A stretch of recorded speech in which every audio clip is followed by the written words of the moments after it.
Good afternoon. Getting back from my lawn route. A lot of hit and miss this time of year, in that people want it mowed or don't want it mowed, and then they try to want it mowed, but of the other 5 that are right there together, the other 5 don't want it mowed, and then that puts you on opposite weeks. You're still going back in the same area. It's very inefficient. So, not saying I have to gain that efficiency, but trying to, it peeves me, more than anything. It's not that I can't afford to run the big truck despite the circumstances, but if it's not making money, it's not making money, and that's a waste of my time. So in those cases, I try to figure out ways to, save time. Well, it takes a lot of communication to save time, because you got to have, contact, touch on the subject, and then get approval or whatnot. I don't generally run my business that way. I have most of my lawns at my discretion, but until I get to that area and stuff, I don't even know then what, on the face of it, because in Florida, it'll rain here, not there, and everything else. So anyway, I put this little rig together, and I got my new trimmer, hedge trimmer, and everything in there, and backpack. This time of year I carry the backpack too, because you get into heavier leaves and stuff you want to churn up and get into the mow path to mulch, or for whatever reason. But the one thing that I did notice was there was people laughing and pointing, and I guess that's all good. I mean, I could take it to, personally, I forgot about that aspect. I haven't pulled with this type of rig for a long time. But the reason too that I'm doing it doesn't bother me. Let me put it that way. It doesn't bother me, because that kind of says something about them more than anything. The people that are really successful in their trade craft, they're not going to be out there mocking or laughing or pointing. They've enjoyed such a success in their trade that most of the time here where I'm at, they're busy taking a crap on that trade. They're out there with organizations that do their stuff for free, and then you ask them, well, how did you make the money? You got the time to donate here for these programs and this and that, and do your roofing, for instance. They're a roofer. And I'll ask them, well, how did you get to this point where you can donate and come out here and do this roofing on this house for free? I was a successful roofer up north, is what they'll, Well, that's nice. And you come down here, and now you present the perspective that if you can't afford that, then it should be provided for free. So it's all just hand in hand where this all ties together. It's like if you were driving from Tennessee to Central Florida and you enjoyed a nice smooth traffic pace of 70, 75 all the way down, and you get within 5 miles of your exit, and it's like, I'm done with this road. I'm just gonna ease on down to a little slower pace. My exit's 5 miles up, so you get down, you just cruise the last 5 miles at 55. And now there's people trying to bump around you because they're only midway in their travels. You know what I'm saying? So you're taking a dump on the very thing that you enjoyed, that gave you a pleasant experience, and ruining it for other people because I don't know what kind of thinking that is.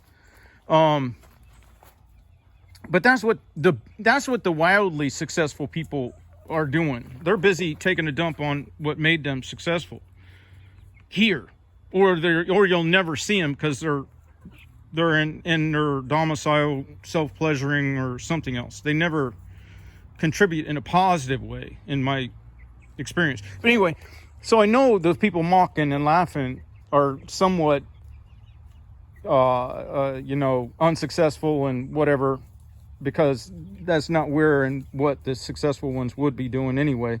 And then the other part of it is that, and the only reason I'm running that is if I can't free up time, I have to free up money, right? You can desire all you want. You can wishful think all you want. You can be in Alaska and say, I want it to be sunny and palm trees. And you can say that all day long. It ain't going to change that you're in Alaska in the middle of winter. Say it's middle of winter. And you can just wish it up. It ain't going to change it. If you're in a place where your market is not there, I don't care how freaking good you are at this or that. You got a glut market because everybody comes from up north or whatever, and they always wanted to be the contractor, and this is the easiest barrier to entry, lowest barrier to entry, you know, and then that makes it where there's a lot of competition, and then it becomes high volume, low margin. So that means you're rat racing it all day. You're running. Now, you can wish for it to be a great market where you can set your numbers and, you know, you're the respected as a type of contractor, which it's not. It's just, you know, it's a gig type thing, in my opinion. And maybe it shouldn't be, because there's a lot of science that people are ignoring on the environmental side. And that goes to what I'm saying. I'm trying to be as efficient as I can so that I can bring more information. Because right now we're at the precipice of either losing our country because of social, political issues that I wouldn't mind addressing.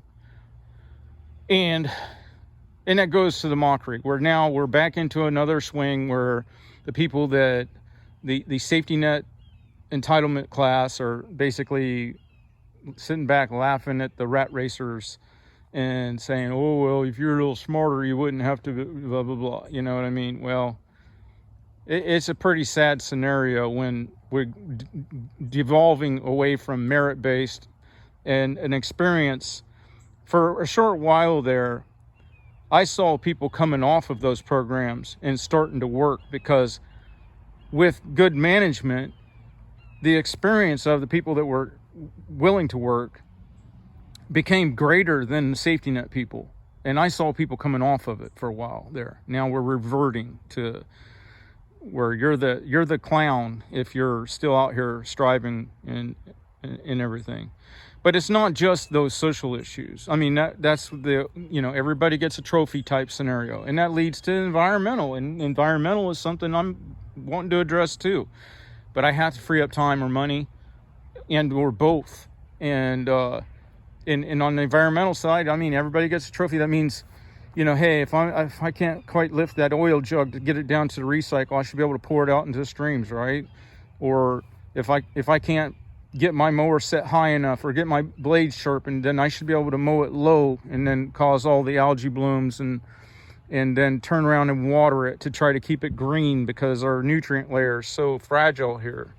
And in this part of the hemisphere, you kill out all your microorganisms, so your lawn can't self-fertilize anymore. You know, so everybody gets a trophy type mentality, leads to all that, where everything's acceptable or excusable. And then it also hinders the people that are out here working hard, because that now we have to live with the same regulations as everybody through tort or through actual legislation. Now we're confined by the same safety protocol after 30 years of experience in a certain trade craft as the guy who just started yesterday, you know, because everybody gets a trophy. So it has to be, you know, and that's significantly limiting, you know. These mowers and stuff could have so much more performance if they were, if a person was able to modify them for their conditions, their terrain, their topography, and where they're at, you know, and for their experience level. You know, there can be a lot more aft biasing. Anyway, I want to say don't ever modify your mowers and stuff like that. So all in all, the reason being that I'm doing this too is it's kind of like, you know, I can scale up as much as I need to, up to 20 yards a day. And that kind of became necessary the middle of this season, because we got in the turnpike extension and then all the people moving to Florida. So I adapted. You got to be resilient, you got to be flexible, and you got to adapt to your scenario. But if you got a truck that you're having to find work for, like you do employees, then it becomes very questionable as to whether or not that's something you want to keep doing, especially at a certain age like I am. Because I'm thinking, this truck here, I almost have to find work for. I like cars and trucks that they don't owe me nothing, if you know what I mean. They've contributed. They're an asset, not a liability. And if there's one that's either you're upside down on, which I'm not, or it takes so much fuel or maintenance that you almost have to go out and seek work to keep that in the asset category, then there you go. I don't want to do that, because it goes with, I don't want to have to go out hunting work to support an employee, because then you start scoping up instead of scaling up. As a solo person, you've discovered long ago what you can go out and do with the least amount of impact physically, etc., and therefore let you carry the volume you want to float your boat, and or do what you want to do for whatever reason, and you've dismissed the activities that you found to be less than and aligning with that experience set, where you're waking up fresh the next day and ready to go, versus you're hurting and sore and you're trying to work through that. And at a certain age, that becomes not worth it. So whether it be for a truck or for employees, you don't want to have something like that you're working for them or it versus them working for you.